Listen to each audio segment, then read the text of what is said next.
लोग जंगल और भूत पूजा करने वाला आदमी है। आँख लाल रहता है, वो लोग ओढ़का रहता है। आदिवासी रौर का तो बातें नहीं रहा है, ऐसा नोरे कह दिला चिंता जी, आदमी चिंता घुस जाए। वो लोग आदमी पूछता है, आदमी पूछता है। अच्छा चलो ठीक है, कोई बात नहीं।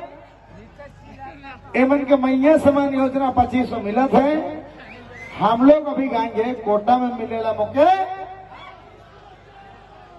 अच्छा लाल कार्ड वाले एक बार हाथ उठाएंगे, लाल कार्ड। वो तो ध्यान रहे मौर्या जी, चलिए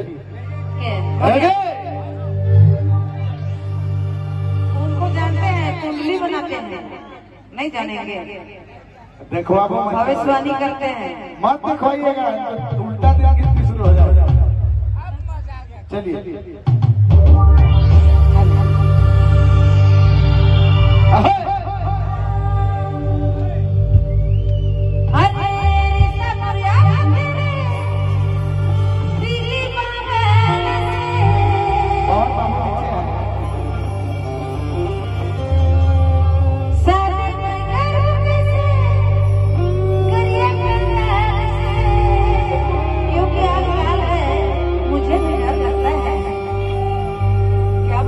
देगा क्या करेगा?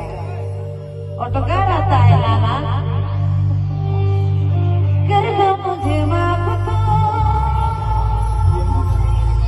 हर गाने सम्मान में दरिया में लग जा, हर कोटा से मिलेला मुके बीच की सोचा। क्या होगा?